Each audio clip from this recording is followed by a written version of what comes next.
Hey guys, so I have here my robot vacuum cleaner. In this video I want to show you how to replace the battery of one of those devices. So in this case the robot vacuum comes from the company called Zuzi, but this pretty much works in the same way for most other brands as well. So the first step is we're going to turn off the vacuum cleaner by pressing the power button for a couple of seconds, and we should get an audio feedback that the vacuum is powering down. And the next step is to flip the vacuum upside down, and then we have here the two brushes in the front. You don't necessarily have to remove them in order to replace the battery, but at least for this video I'm going to remove them since it's really easy to remove and the process is easier to follow in the video. Now on the underside of your vacuum you should be able to find some kind of access cover, just like this one here, the square here with the two screws in it. So that's usually where the battery is located at, and in this case there's just two screws holding this cover down, so I'm going to remove these two screws really quickly. So and as soon as we remove the cover we find here in blue the battery. So in this case, this battery even comes with these little black tabs that we can hold on to in order to pull it out. But we want to be really careful since the battery is still connected to the robot. And so you can't really pull it out very far, just a little bit. And then when we take a look here, we have three wires that go into the robot vacuum. And they disappear in this little tiny slot here in the background. And we can't just pull on these wires in order to get them out further, since there's just this little slot here. But if we look underneath, right on the bottom of this compartment, then you see there's a much bigger hole there, and that's where we're going to push the three wires down into. So because as soon as we push them down, then we're able to pull on the three wires, and eventually we're going to get access to the connector that connects the battery to the wiring harness of the vacuum. You see here this little white blob of plastic that comes down here, that's the connector. And as soon as we pull that out, then we can disconnect now the battery from the vacuum.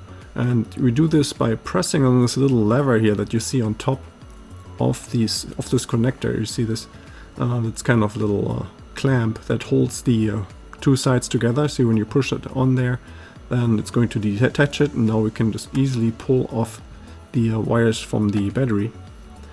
And now let's have a look at the original battery. So in case you don't have your replacement battery ordered yet, then you can now take a look at the exact model number of the original battery.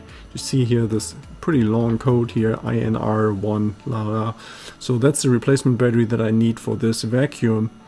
And you can also see the exact properties of the battery. And those may differ from model to model, so I can't really guide you to what exact battery you need to order. But as soon as you have your new battery, then it's really easy to install that, since it will also come with the same kind of connector. And now we just have to plug this back into the harness of the robot. Just make sure you have this really connected the right way. So you should first compare here the leads, the colors of the wires. So you see here black to black and then red to red. Make sure this connects right and it's not getting back loose again. And at this point we can push the harness back into the housing of the vacuum.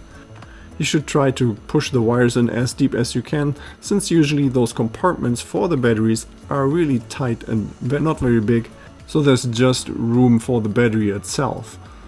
So now as soon as we have placed the battery back in, we are going to put the cover back on. And now make sure that you don't really put a whole lot of pressure onto the cover here. You see, right now I haven't put in the battery quite correctly, so you see the lid of this cover, or this cover, doesn't just go down by itself. It's actually sticking up a little bit, and we shouldn't try to force the cover down and shut, and especially that we shouldn't try to screw it down. Instead just pull the battery back out once more and make sure the wires go in as deep as possible, so that the battery can go really deep down, as far down as it can. And at this point we try to put the cover back on again, and now at this point now the cover just closed really easily without a whole lot of pressure. We're tightening the two screws again. Make sure to not tighten them too much, since we're just screwing them into plastic here. And then we're going to reattach the two brushes. And at this point the battery replacement is completed, and all that's left to do is turn this back on. Yeah, I hope you found this video helpful. If you have any more questions or comments, then please write a message below. And don't forget to check out my other videos.